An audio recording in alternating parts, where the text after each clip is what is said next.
Баршаңызға қайырлы күн. Каналыма қош келдіңіздер.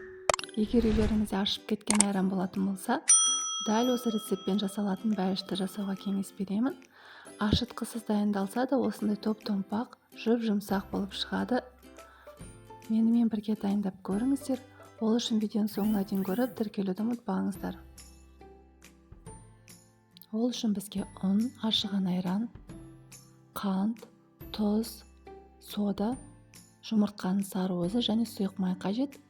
Ыдысымызға айранымызды құйып, артынан тұзды, қантты және жұмыртқаның сарыуызын,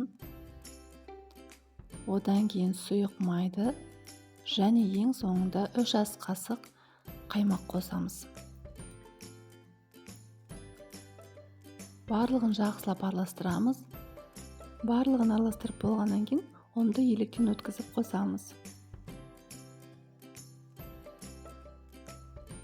Содан кейін соданы қосып, жұмсақ қамыр илейміз.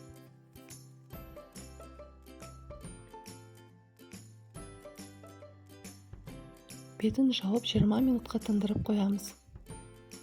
Сол уақыт аралығында салмасын дайындаймыз. Ол үшін қызып тұрған табамызға сұйық майды құйып, артынан пиязды сарғайғанша қуырып аламыз.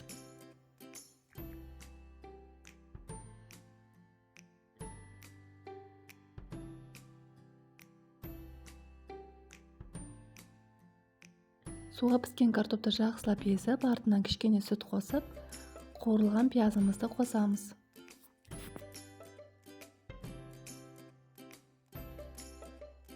Барлығын қосып болғаннан кейін тұз қосып, жақсылап араластырамыз. Тұздан бөлек әртүрлі дәмдеуіштер қоссаңыздар болады. Барлығы өз еркілеріңізде. Дайын болған қамырмен жұмыс жасай береміз. Қамырды бөлуге ыңғайлы болу үшін 2 бөлікке бөліп, әр бөлігін бөліктерге бөліп шығамыз. Бұл рецепті мен 2 есе көбейтіп жасадым. Сол себептен менде 28 дана бәліш шықты. Жалпы бәліштердің саны сіздердің жасап жатқан бәліштердің көлеміне байланысты. Кішкене бөліктерге бөліп, әрқайсысын видеодағыдай томалақтап шығамыз.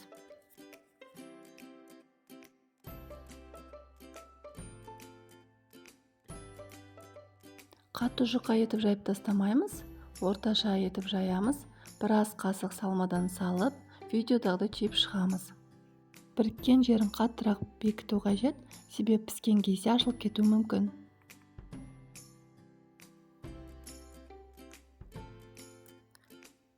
Ең соңында салмақ салмай оқтаймен бір жүргізіп шығамыз. Қатты басып жібермейміз, тек жеңіл желпі ғана бір басып шығамыз. Осылай жасасаңыздар, бәліштердің формасы әдемі біркелкі болып шығады. Тағы да біреуін жасауды көрсетіп өтейін.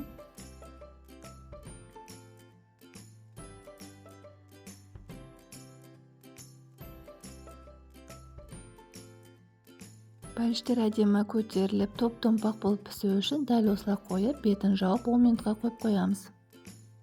10 минуттан кейін майымызды қыздырып, орташа отта пісіріп аламыз.